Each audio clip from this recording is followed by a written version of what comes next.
Hi, I'm Steve McNeil.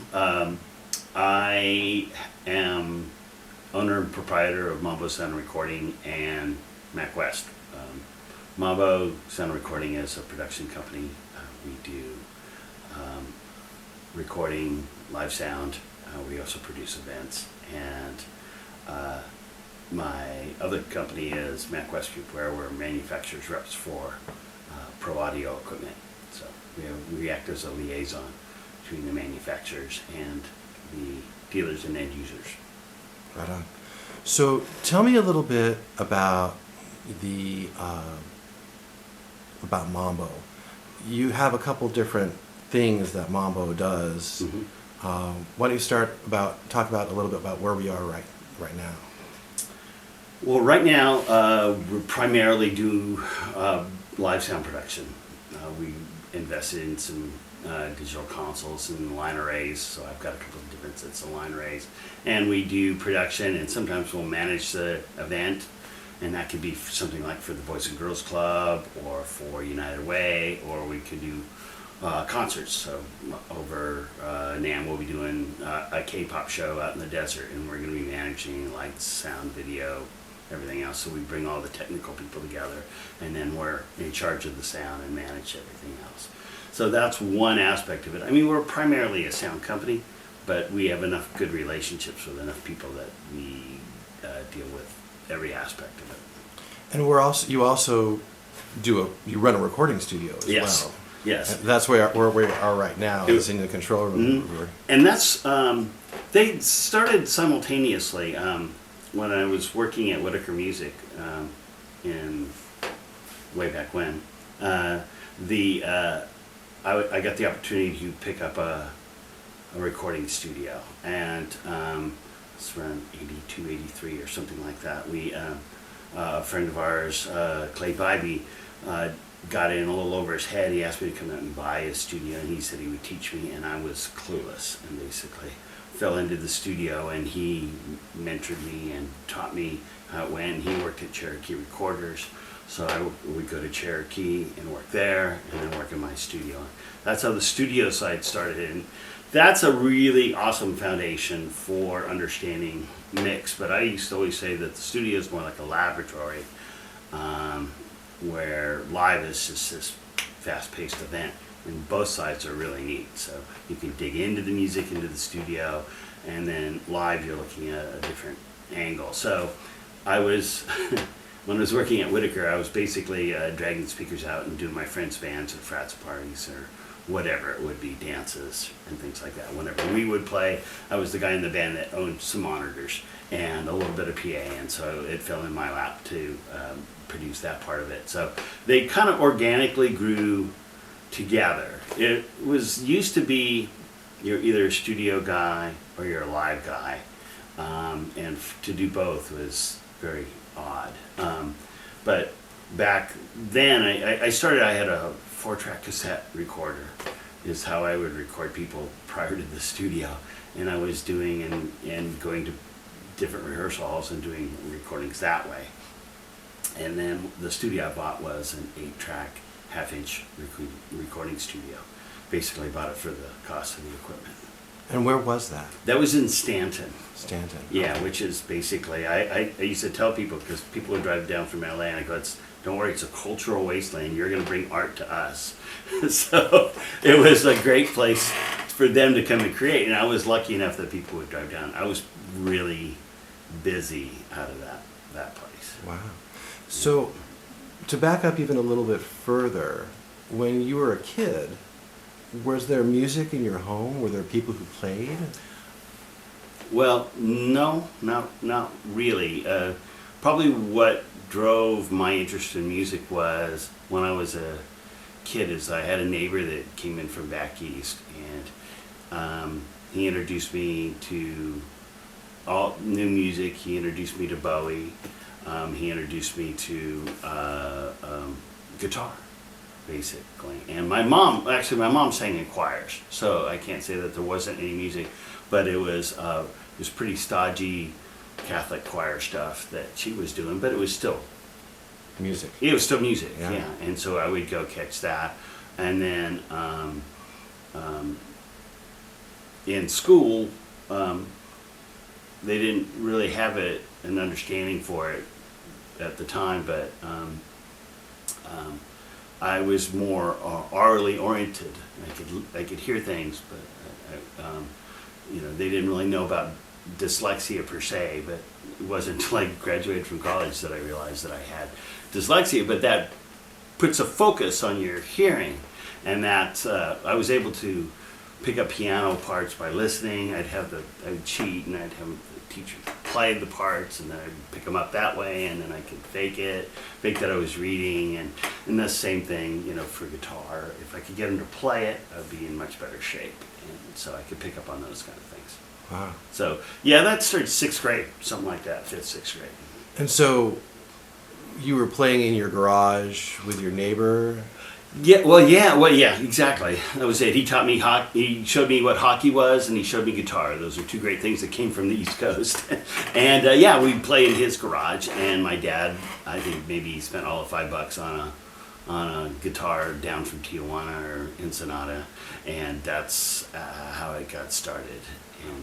And then we had garage bands, and I would drive all over, the South Base where I was growing up at that time. And I'd play in a lot of people's houses or garages or whatever. Right on. Now, did you ever take music classes in school?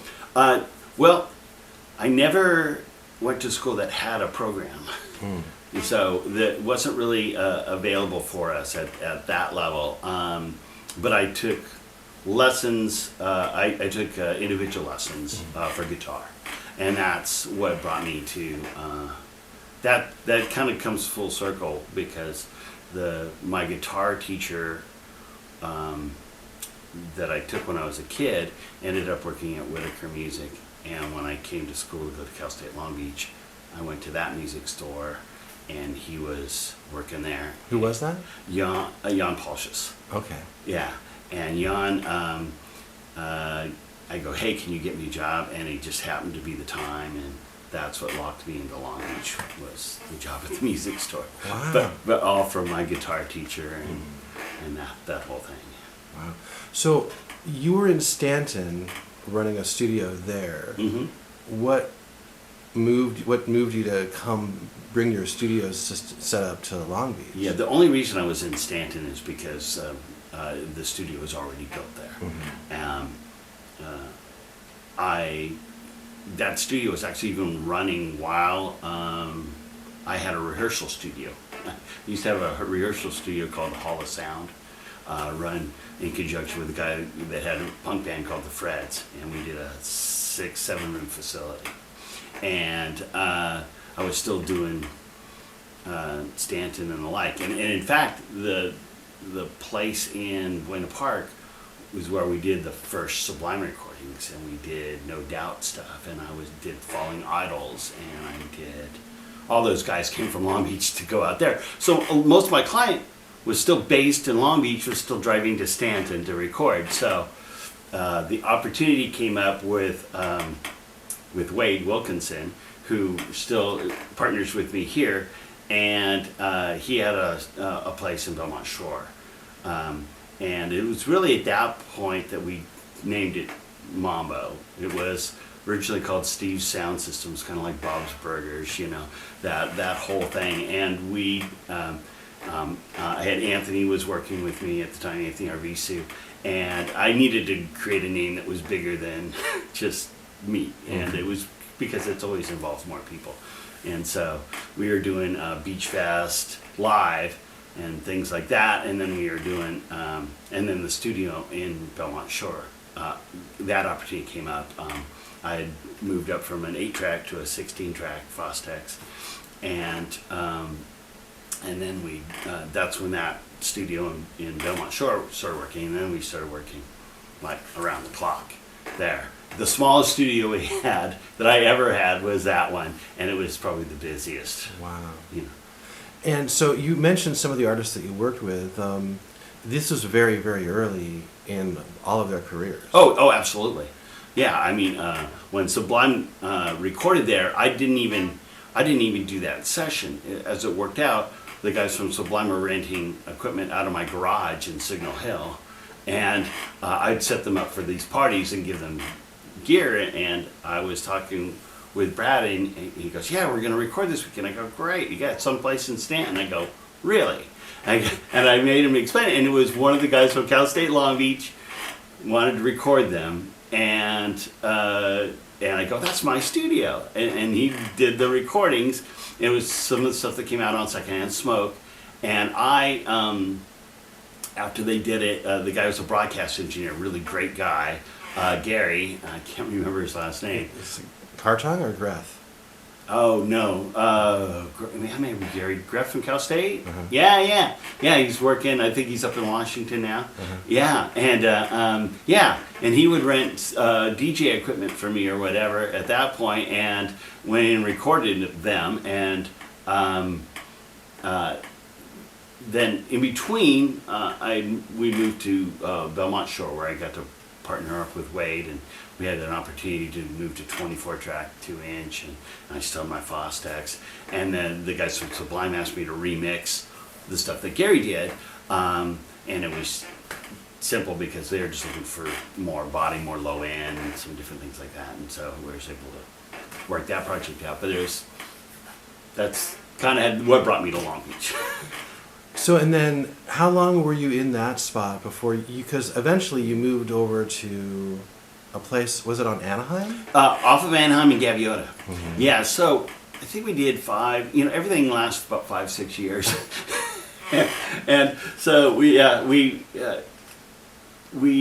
were probably the busiest there. I mean, we did more label work in Belmont Shore than we did anywhere else. Caroline Railroad, Island, SST, Cruise.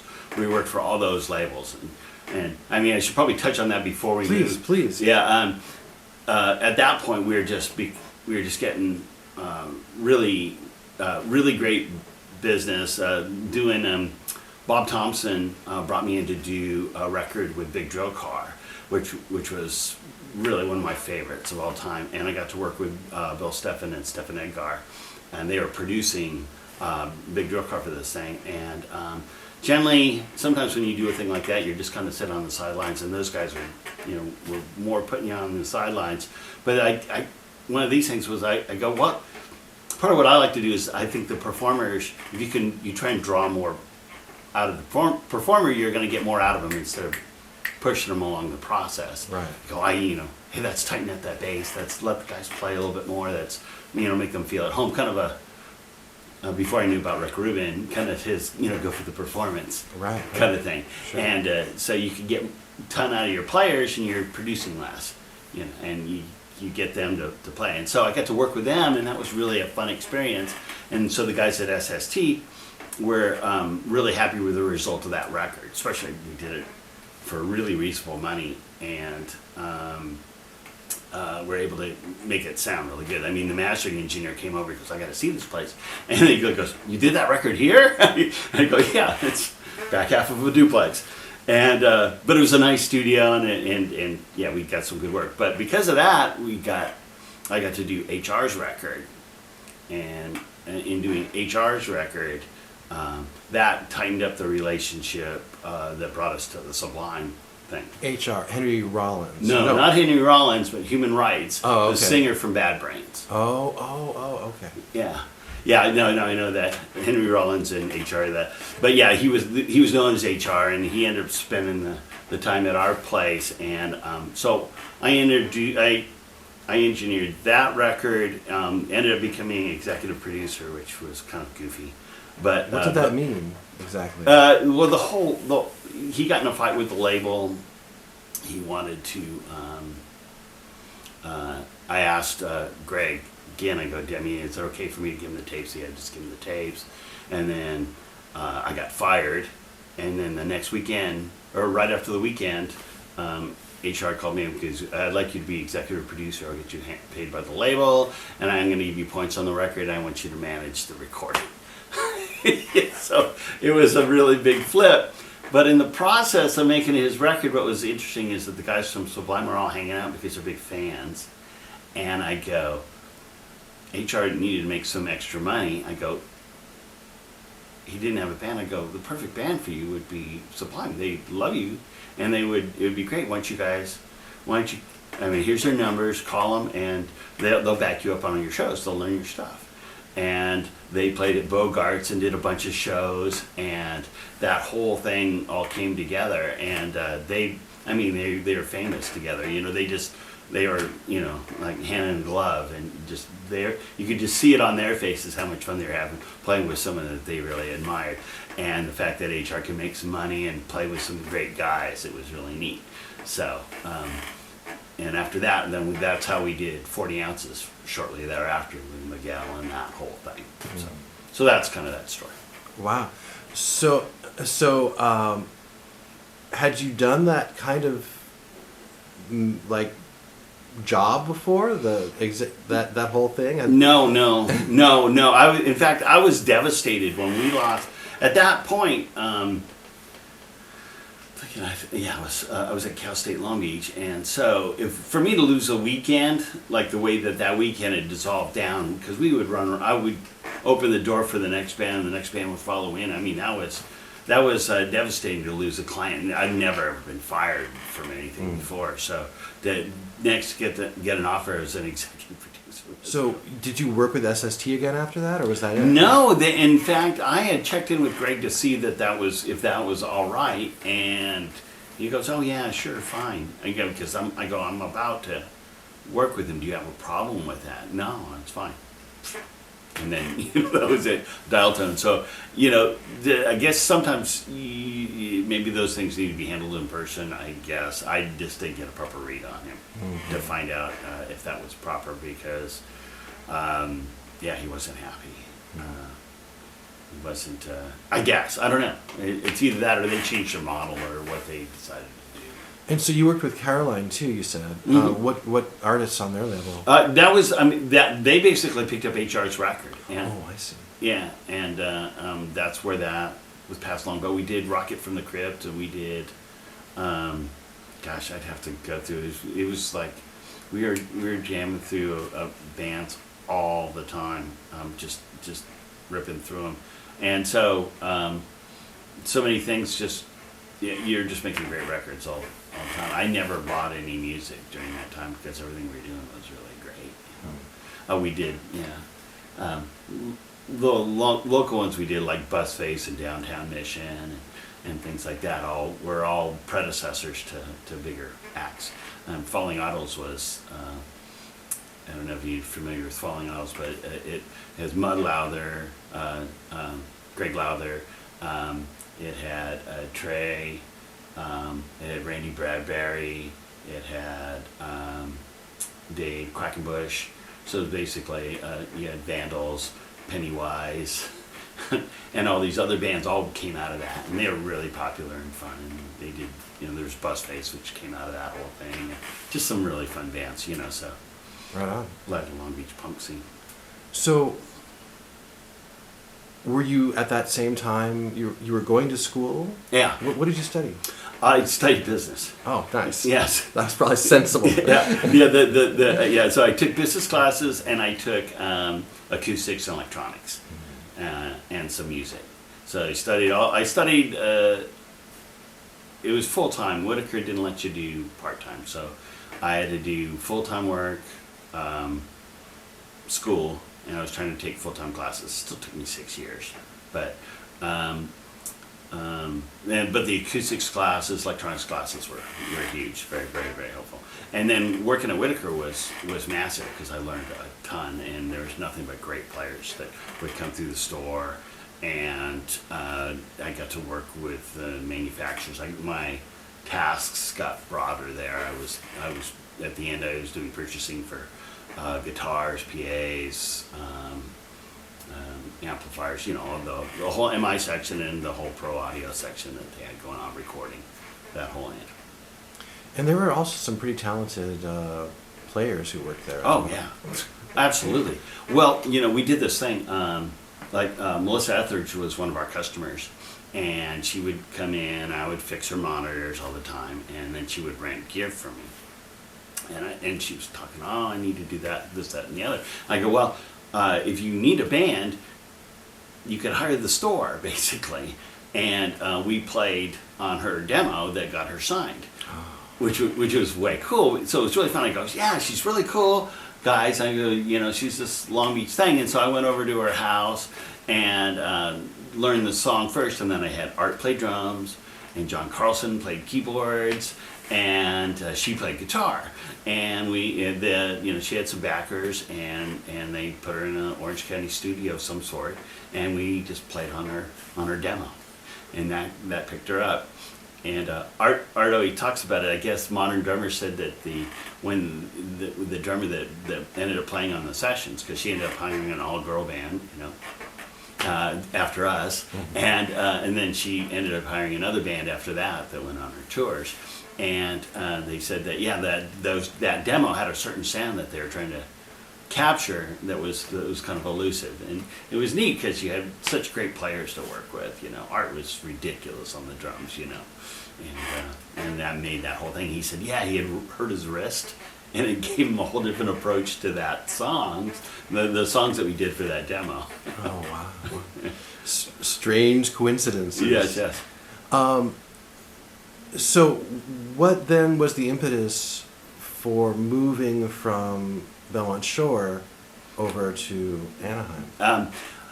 The what would always happen would be some landlord situation of some sort, and that's what brought us here. The worst thing about trying to record in Belmont Shore was.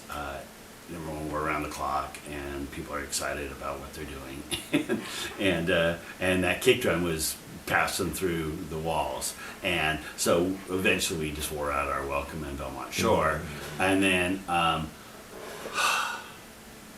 think one of the guys, I forget who someone gave me a clue that they had seen this, and it was like. The building was like a frat party gone bad for years, but it was 12,000 square feet in a big wooden warehouse. And went in there the first day. We tracked some drums.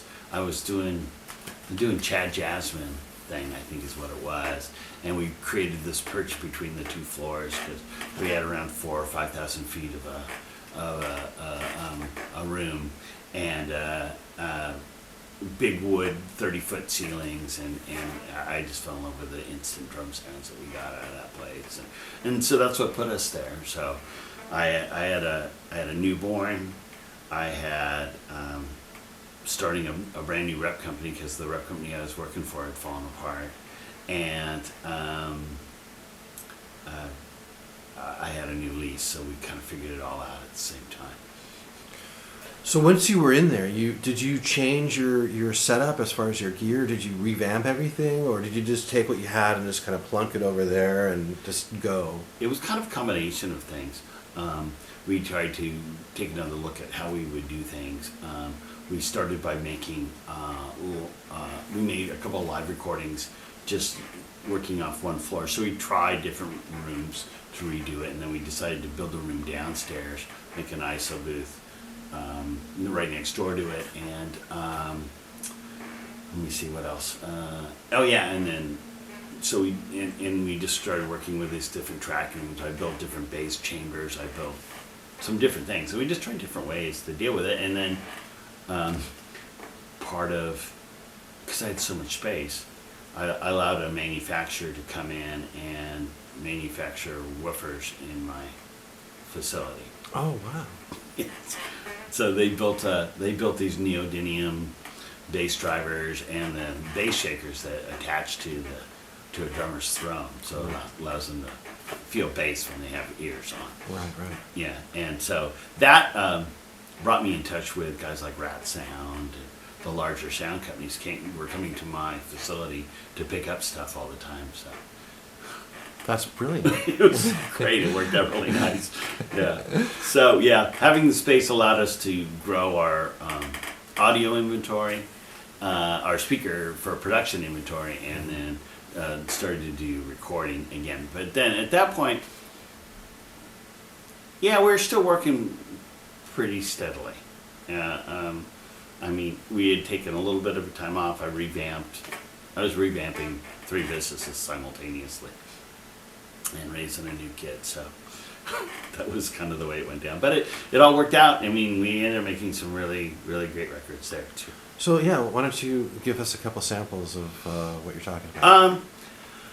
Well, I was getting more work out of Los Angeles, actually, that was coming in. I worked for a longtime friend of mine, Sean Ellis. I did his Baron Automatic stuff. I did big band stuff. I worked for, I was able to do choral stuff in there just because we had the space as well as doing our rock stuff. And part of it even eludes me as to all the time. I mean, we seem to be either tracking or doing live at the same time while I was building the other side of it. I mean, at that point, because I couldn't get the studio up fast enough, Anthony went off and did his own stuff. So I was at that point looking at who else would manage it, and that's when I ran into Johnny Jones. Mm-hmm.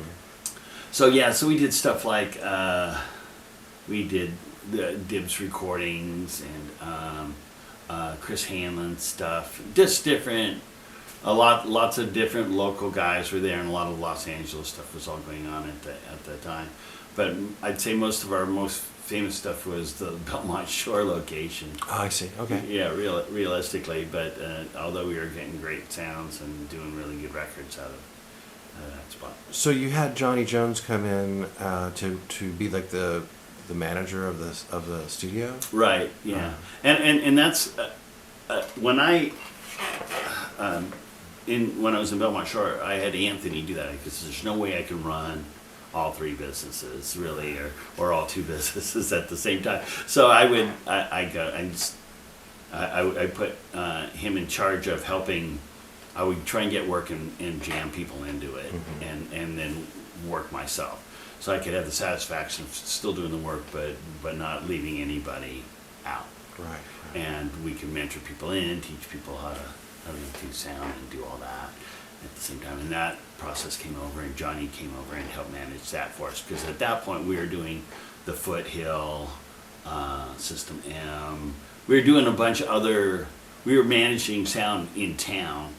So I was always putting people into the Foothill to manage that place. Would run 4 nights, 5 nights a week sometimes, and doing all the acts that we did there, in addition to what we do at the studio, in addition to doing our live events, like I said, Beach Fest or the Long Beach festivals that we would do, or things that we do in LA or whatever.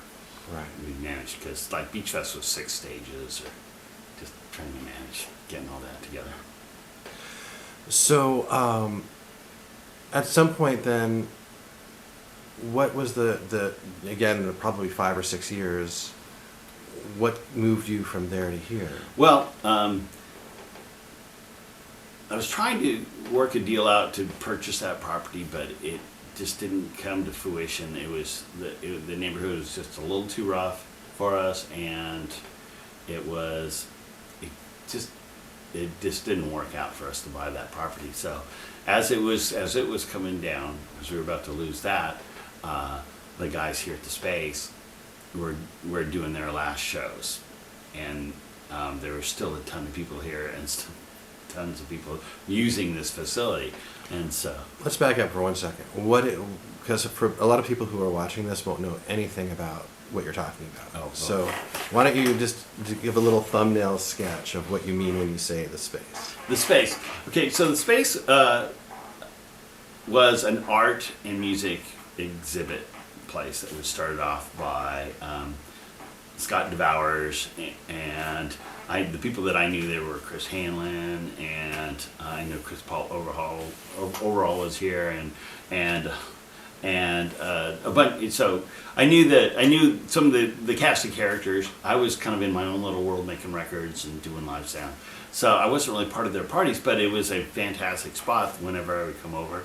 Things were great here. I loved the vibe that they did. They had 4 stages that they would run.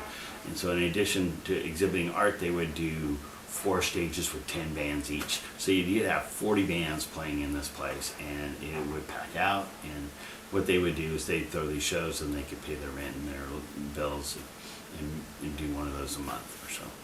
And so when it became available, it was nice because there was a stage in each corner. It was 8,000 square feet with a big parking lot, which was big for us, and I could come in and redesign a studio here. So if that kind of gives the appropriate thumbnail sketch on what the space was, which is this great scene as underground party exhibit for local musicians and artists, which was really fantastic, and it had all the right people involved in it, and it was really neat. Like I said, I was removed from that, just more to a support level, and I wasn't playing music so much at that point.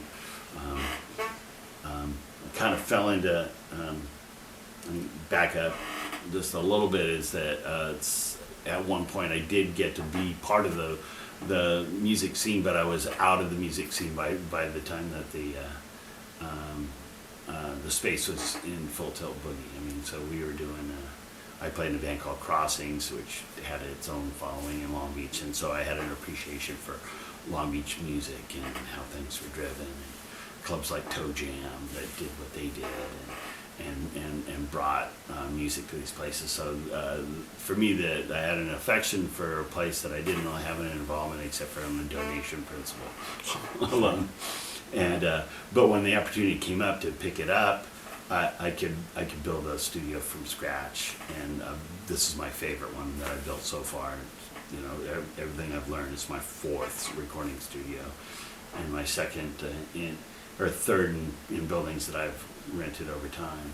So this building, it had its own history coming in, but you basically started from scratch. It's conceptual. That's the way I sort of saw it. Sure. Conceptually, you sort of started from scratch. You still have some remnants from the old days in the stage and the stage over here. Sure.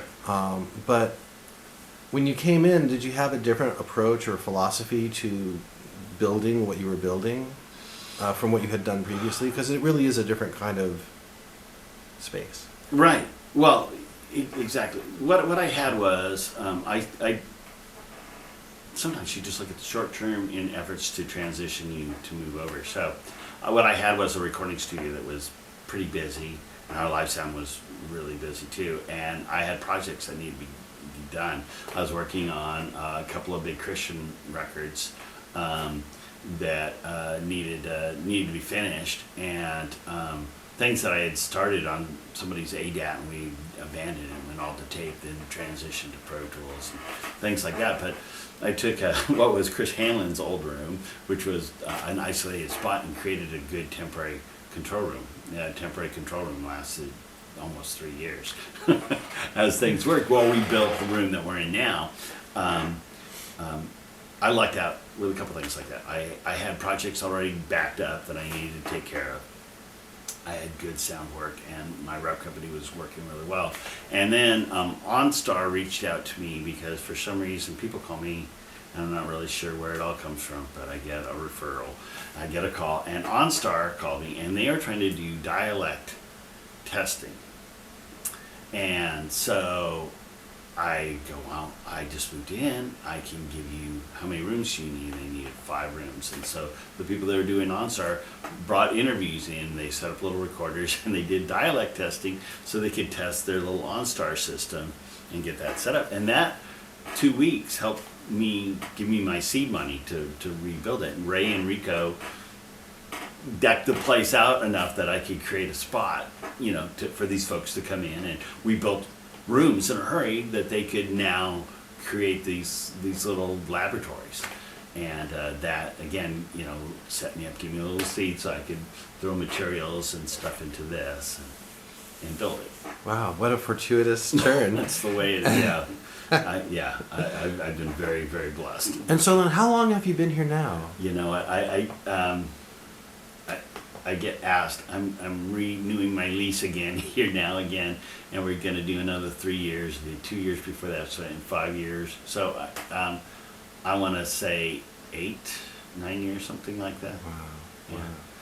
And so you didn't really, I mean, you talked about it a little bit, but I want to back up for just a smidge, and you talked about live sound, Mm-hmm. and you've done some, I mean, amazing shows, Mm-hmm. and I just thought maybe you'd want to talk about a couple of them just as examples.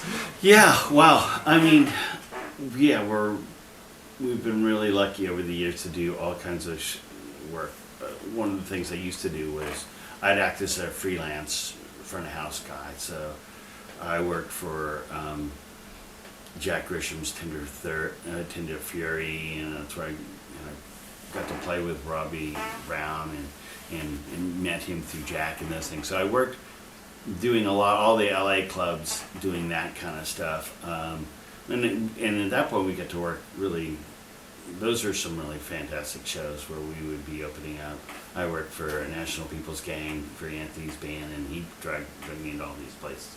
But then that's when we would do TSOL or the Dickies, or we would do things like that, or we did, all these great shows at the Foothill. But afterwards, that was like the stepping stone into being able to do larger shows ourselves.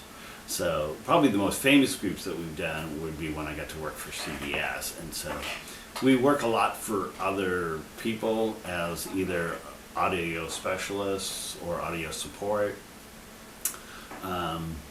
And that's what's driven off of what we do for radio. It's either that or radio or internet radio, any of that stuff. It's all blurring right now. But for about 2 years we worked at CBS stations. There's 4 stations in one little center. That's where we did Black Keys, Passion Pit, Coldplay. We handled the broadcast portion of those. And that all came from doing remote recording. The company that was running these shows was not putting out a decent product. It really started by doing these Frosty, Heidi, and Frank had a radio show, and they would do this, should I stay or should I go? And they do them in these venues, and the recordings were just not representative of what was happening in the venue or the stage. And I said, well, I'll tell you the way you do it like the way we used to do it at Foothill. You set up a little studio in a beer room, or a green room, or back alley, or whatever it is. You can just create a spot, and then you can create a studio, basically. You put live audience mics out, and you create a live atmosphere. And so that's what dropped me into these shows. They're intimate performances, but you've got to capture that intimacy, and that's how these shows got started. So when I started doing these shows, I think it was for KLSX, and then moved over to, I think it was all ABC stations that we were working for there, and we would do those shows. And once those things passed, that's what set us up for the work that we did at CBS, and put us up with those acts. And fortunately, touring guys don't want to do those shows. They don't want to mix those shows because they're very permanent. A live show, you can get up and go, and the show comes and it goes, and it happens. It's like we mix. For 4 years we did US Open of Surf. We did the main stages down there, and those were really fun, and we did some great acts down there. But the show happens, and you have this great show, and it's fantastic, but it disappears. But when you're doing a broadcast show, it's permanent. Right. There's a record. And so fortunately it popped to us, and we did them. Got a great story about my son and I working the Passion Pit show. He really wanted to catch that show. He knew the act. I didn't know the act. I try and study ahead of time to see what their records sound like. But he helped me. The band was great. Because sometimes they do KCRW first, and then they come up to us or whichever. And Passion Pit came in. They gave us a full check. I was able to record the snapshots of each thing. And the way the new digital discs work right now is that I can do full multi-track into a laptop each time. So I could bring the artists in, play them my mixes, give them an idea of what they're working with, and most of the time they're pretty positive with some notes. You know, hey, that's great, you know, hey, can you put the note up a little bit here, or can we do this? And I go, okay. And that's how we did it. And my son knew the songs, was able to title the songs. I go, hey, is this what the band sounds like? He clued me in that we were right, and we were able to, and we had a great show, you know, so it was things like that, so.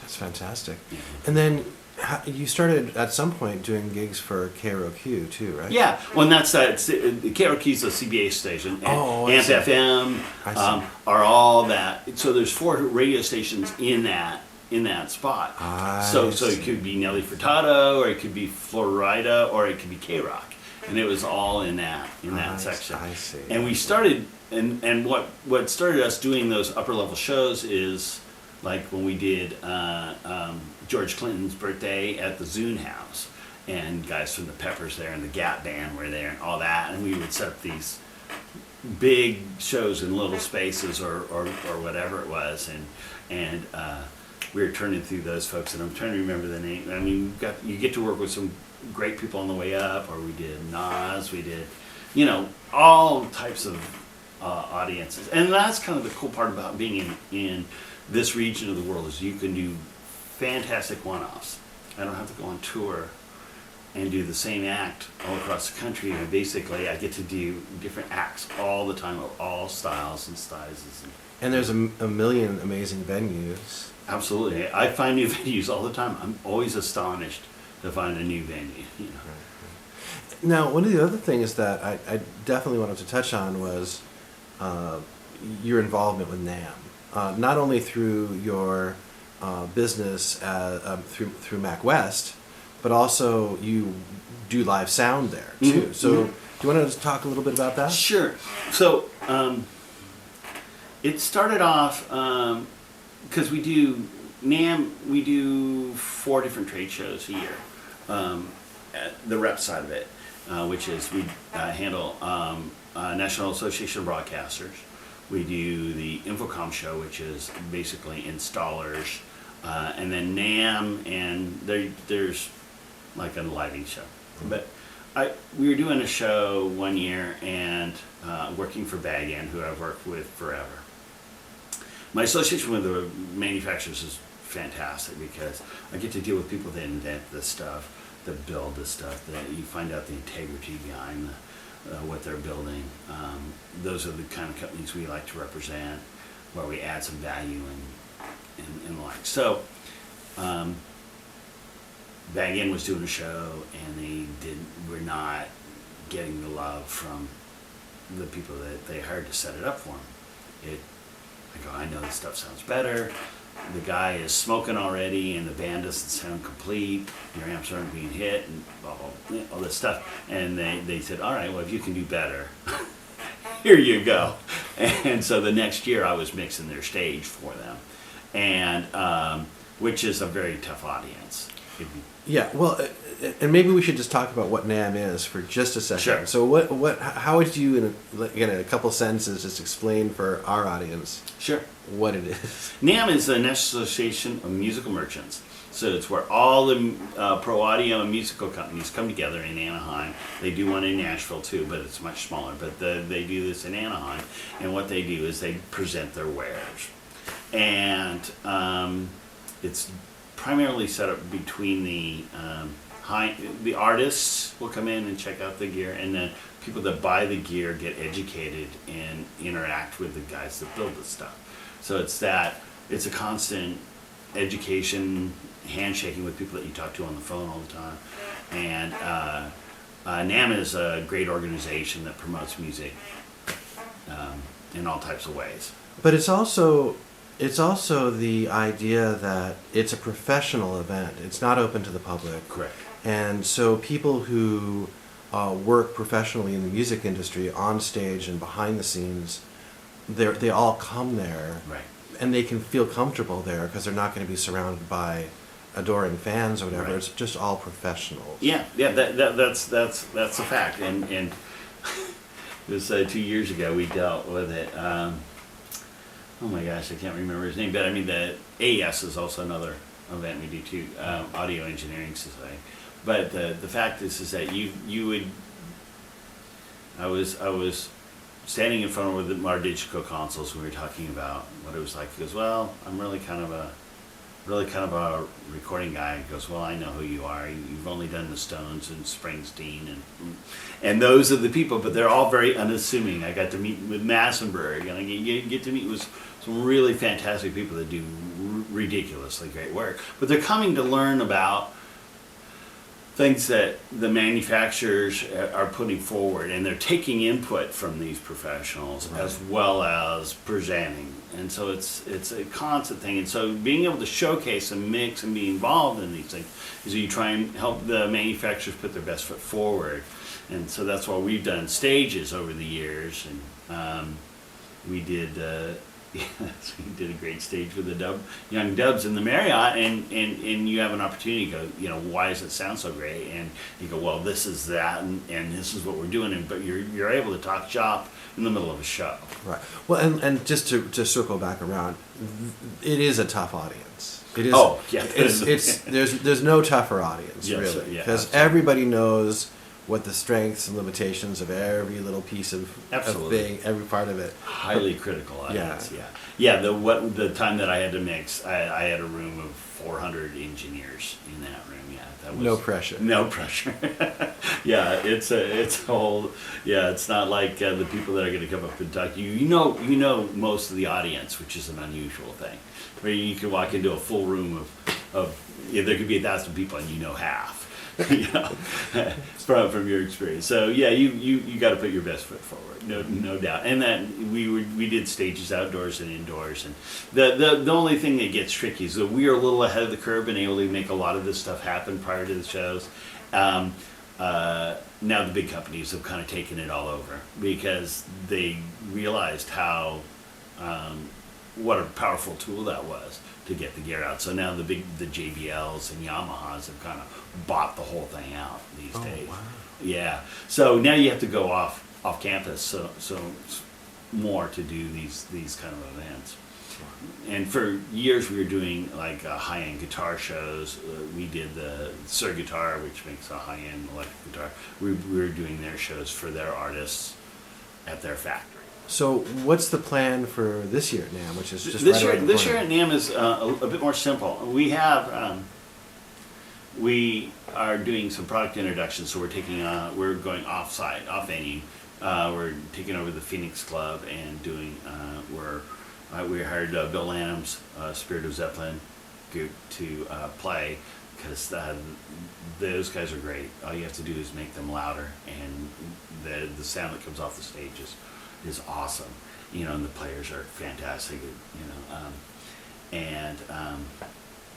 so we're doing that. So we're introducing a brand new sound system and some new gear, and so I'm actually going to be pretty hands off. We're just making sure all the people are going to be doing their part of the job. We have a couple other shows that are going on at the same time. We're doing a big K-pop show out in the desert. Yeah, tell me about that. Well, the interesting thing is that what we've gotten dialed into the Korean audiences more. Because we do training in product. I trained a Korean mix engineer at this large mega church out in Fullerton, and we hit it off. And he mixes for all the top Korean artists, and so I've become, or our company's become his tech support. So basically, we bring in the rigs for him and set them up and dial them up and pull them all together. We ring out of his wedges, set up all of his personal mechs rigs, and make sure the rig kicks butt. And he does all the famous ones. So we did Dolby Theater. I was mixing monitors for him while he did front of house. He does Korean pop singers, Korean rock singers, all the famous. So we have sub audiences that we've done. We've done Vietnamese events. We did a large show for Ramon Ayala not that long ago, who's like I kind of call him like the Mexican version of Santana. He plays accordion and he has different singers, but he's famous. He plays 2 notes on his accordion. The whole place breaks out in song. But it was I mixed front of house. Ruben mixed monitors and. Ruben Santa Cruz, who's been awesome here. He's my right-hand man here. And so, we're fortunate. I mean, it's part of the cool thing about being in Long Beach is that you can do all kinds of cool cultures, and you're brought into it, and you can be part of all of it. I mean, it's so inclusive. It's fantastic. That's right. One more thing I definitely want to touch on is your band. Okay. So tell me a little bit about the band you're in and what the history of that is and what you're up with. Okay. Up to Our current project. I write as an outlet more than anything else. So I just like to write. I really enjoyed playing. I love to play as much as I can get out and do. But the current project that we're working on right now, Ruben Santa Cruz, who runs the shop here, John Ellis. Who played in a bunch of different acts with before. We have a project called The Life and Hard Times of MDC, and it's based on the life and musings of a friend of ours here, Mark Cox, and things that he would stay off the stage or just off the cuff have become songs, and it's a concept record that we're working on right now, and it's a lot of fun. We're about 6 songs into it, and we got maybe another 4 to go, and that'll be the next thing. But I play bass in this project. I play guitar in other projects. It's like I said, it's more of an outlet for me than anything else. And if I get the chance to play, sometimes I'll play on people's records. But for the most part, that's what we do. And you're primarily a guitarist, right? That's what I got started at. But Long Beach needed bass players. Oh, okay. And so the Crossings band that I came into, I did their first record, and then their bass player left, and so I took it there. And then I played bass. I've played bass in church groups forever because I think you have a bigger role as a bass player. And then, so the album that you're working on, The Life and Times of MDC, Mm-hmm. You're 6 in. When is that going to hit the streets? Well, we've got it half tracked now. We've got ideas for another 6 songs, which we'll probably pare down to 3 or 4. And as soon as we're done with NAMM, we'll get back to work on it. And are you going to do any shows? Well, we've been airing it out at Dizzy's, and Dizzy says we're there. We're welcome almost any time. So we'll probably do a show after that. Ruben is doing a big tour with the Globetrotters, and so the basketball team. The basketball team Doing what? He's doing audio for them. Oh, I was gonna say, is he playing? No. Yeah. He's dunking. No, he's gonna be back in that bit. So when he gets back into town, we'll probably get back and finish that. That's fantastic. Well, thank you so much. It's really been a pleasure speaking with you. No, thank you very much.